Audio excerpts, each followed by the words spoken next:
Question unique, mon cher Marc. Quel est votre regard sur cette révolution digitale fulgurante et notamment le rôle des dirigeants, des leaders et des entreprises qu'elles doivent absolument jouer dans cette révolution digitale? Merci infiniment.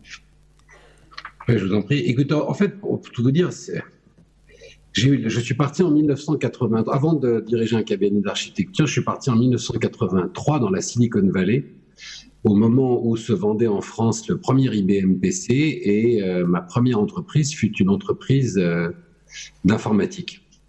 Et j'entendais tout à l'heure un dirigeant de Microsoft, et j'ai eu la chance de connaître Bill Gates à l'époque où, dans un costume trop grand, il venait vendre aux premières startups. Nous n'avions pas encore inventé le mot à l'époque de startup, donc à ses premiers fous pionniers de l'informatique, son système, son operating system. Donc j'ai eu cette chance de participer bien avant l'heure aux prémices de cette révolution digitale. Je l'ai suivi avec ce bagage et avec passion toute ma vie. Je pense que la révolution digitale a une conséquence sur l'humanité, sur la société aussi importante qu'a eu celle de la révolution industrielle. Mais sans vouloir jouer l'oiseau de mauvais augure, je dois dire qu'il y a cette révolution digitale transforme la société pour le meilleur, bien entendu, avec je dirais des avancées et à la fois technologiques et humaines considérables. Et d'ailleurs toute la conversation que j'ai pu entendre juste avant mon intervention en témoigne. Les réseaux sociaux ont permis de fédérer les êtres humains, de les réunir. Il y a une somme d'aspects positifs à cette révolution digitale qui est incontestable, incontestée, et il serait complètement d'ailleurs fou de vouloir la contester. Mais à côté de ça, moi je m'inquiète d'une chose dont je ne vois finalement ni le législateur, ni même la société et parmi les gens les plus responsables se préoccuper. Alors je voudrais juste faire un petit parallèle. En 1989, le mur de Berlin tombe. Moi, c'est l'événement qui a marqué la fin de ma jeunesse naïve et mon entrée dans le vide, dans la découverte de ce qu'était le monde. Et avec la chute du mur de Berlin, l'Allemagne, les Allemands de l'Est découvrent un bâtiment qui va marquer l'esprit des Allemands, qui est un bâtiment où la Stasi a automatisé l'ouverture du courrier. Et donc, vous avez probablement tous vu cette image de cette incroyable machine qui soufflait de la vapeur sur les lettres avec des petites languettes de métal qui soulevaient les lettres, et puis des officiers de la Stasi lisaient le courrier et soustrayaient dans le courrier quantité d'informations qui venaient documenter les fichiers d'informations individuelles de la Stasi.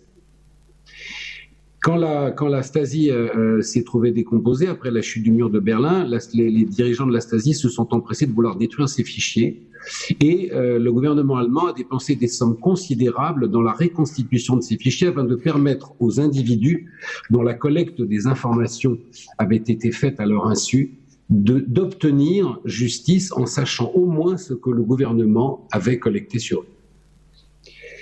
Moi, je fais partie d'une génération dont la liberté a été un enjeu permanent, probablement parce que cette génération d'hommes et de femmes qui ont aujourd'hui mon âge, c'est-à-dire entre 50 et 60 ans, se sont trouvés très très proches de la Deuxième Guerre mondiale, de ce qui s'est produit et de ce que la collecte d'informations sur des origines, sur les religions, sur des couleurs de peau pouvait provoquer.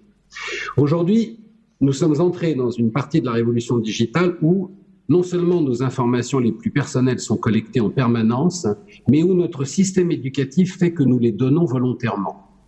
L'arrivée de l'iPhone X avec la reconnaissance faciale a provoqué immédiatement le fait que nous acceptions volontairement, pour le plaisir de consommer, de communiquer à une des grandes entreprises mondiales un outil de reconnaissance de notre visage, outil qui peut être utilisé dans n'importe quelle autre circonstance.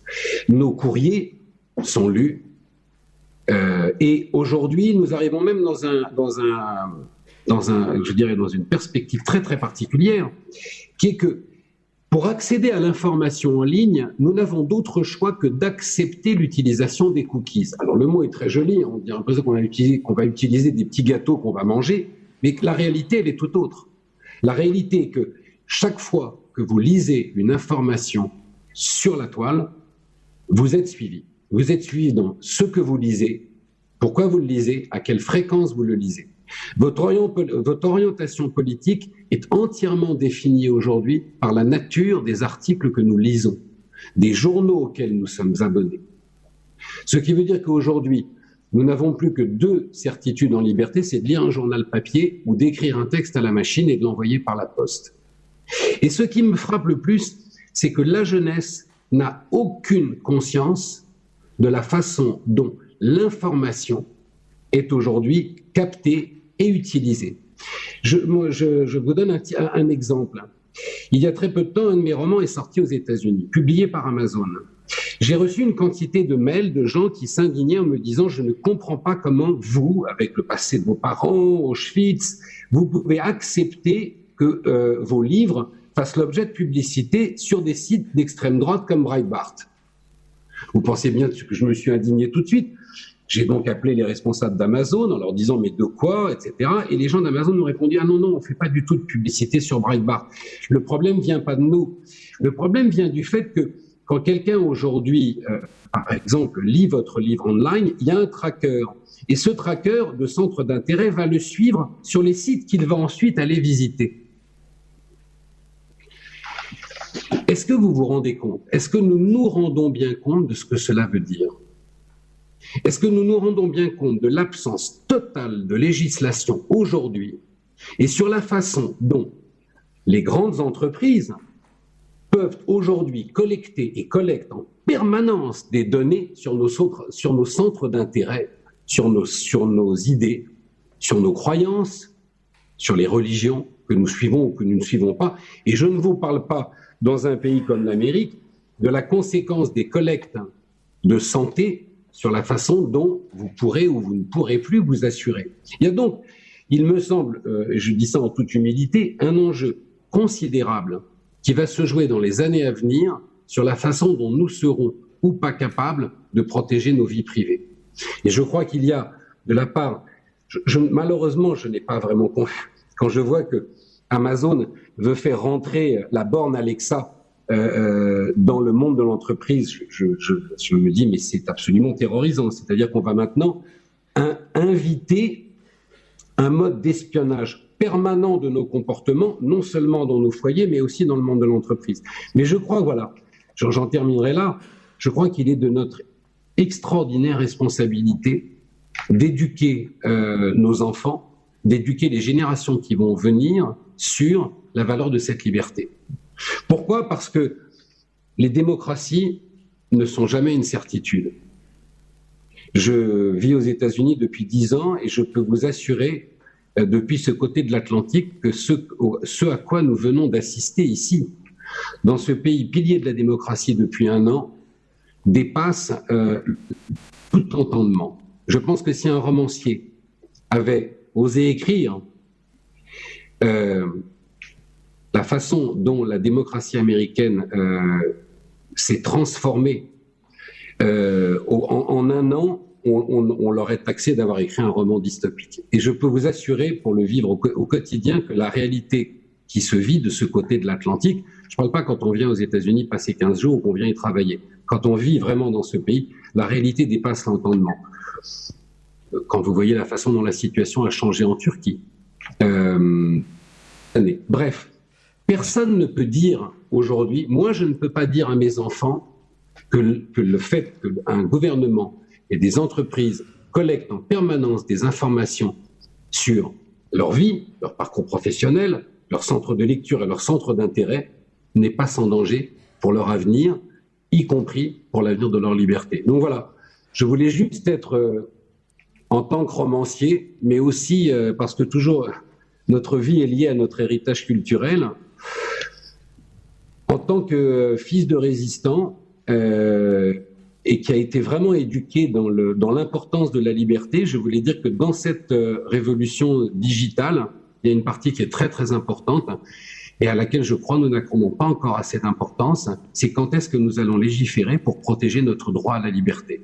Il ne faudrait pas que nous arrivions dans un système où nous devions payer pour ne pas être assiégé de publicité. J'ai vécu une expérience sidérante l'année dernière.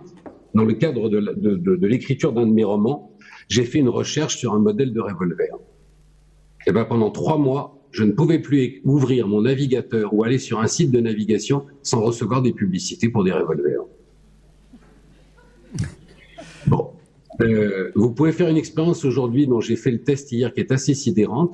Faites une conversation par Skype avec un ami et répétez 10 fois le mot serviette de plage ou ballon de football ou table de ping-pong. Et ouvrez votre browser Google ensuite et regardez ce qui va s'afficher comme publicité. Marc, pardon de vous interrompre, c'est passionnant et je suis sûr que dans la salle et à côté de moi, il y a des gens qui auront envie de réagir et on ne peut pas instaurer un débat malheureusement. Est-ce qu'on peut prendre les 2-3 dernières minutes qu'il vous restent pour avoir votre point de vue sur justement le rôle des dirigeants d'entreprise? On évoquait Bezos et Zuckerberg dans notre entretien de préparation. Quel rôle ont-ils? Quel rôle ont nos entreprises dans cette quête de liberté, de lucidité dont on a absolument besoin? Écoutez, moi, personnellement, je suis très, très critique à l'encontre de Zuckerberg.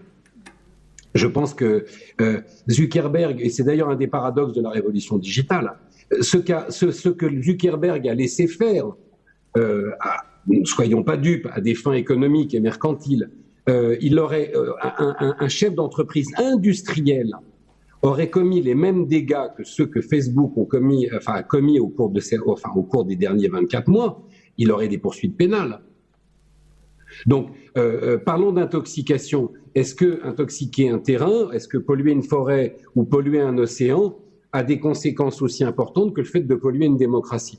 Bon, on a vu ici aux États-Unis, je pense que le scandale éclatera dans toute sa dimension dans quelques semaines ou dans quelques mois quand l'enquête sera terminée, mais on connaît déjà aujourd'hui la permissivité avec laquelle Facebook a laissé, c'est quand même, quand vous le dites, imaginez que vous lisiez ça sur le 4e de couve d'un roman. On taxerait le romancier d'un imaginaire débordant. Si je mets sur le 4e de couverture d'un roman que des hackers financés par les dirigeants russes sont venus impacter directement sur les élections aux États-Unis, c'est un scénario de science-fiction. Non, ça ne l'est pas, c'est une réalité. Et on voit donc que Facebook, entreprise américaine, a laissé quantité de hackers et d'organismes pilotés par le gouvernement russe venir perturber les élections américaines. Et quand je dis américaines, on est loin d'avoir fait le tour de la question et de savoir si le même degré d'intoxication s'est propagé.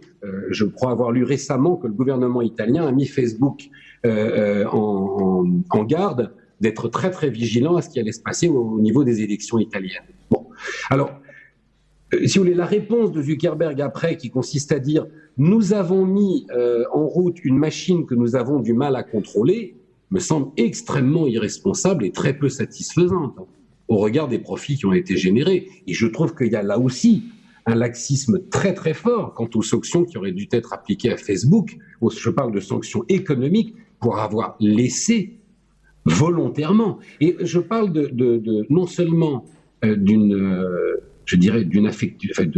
affection directe du processus électoral américain, mais je parle aussi de la façon dont Facebook a laissé, avec un laxisme incroyable, véhiculer une campagne de haine, une campagne qui ciblait certaines populations, une campagne de dénigrement. Facebook est, appelons un chat, devenu, pendant la période de la campagne électorale, un outil de propagande. Okay. Tout en passant pour un réseau social très convivial où nos enfants échangent librement. Alors, voilà, pardon, mais je pense que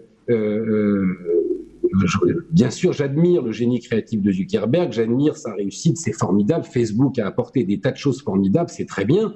Mais non, moi personnellement, je suis très remonté devant ce qui s'est passé ici, devant ce que Facebook a pu provoquer, et je suis très frustré de l'absence de réaction et de condamnation de cette entreprise par rapport à la responsabilité qu'elle a indiscutablement jouée dans le processus électoral et dans le processus démocratique américain. Ok, merci infiniment Marc, merci beaucoup, beaucoup. On va vous applaudir de Lyon. beaucoup.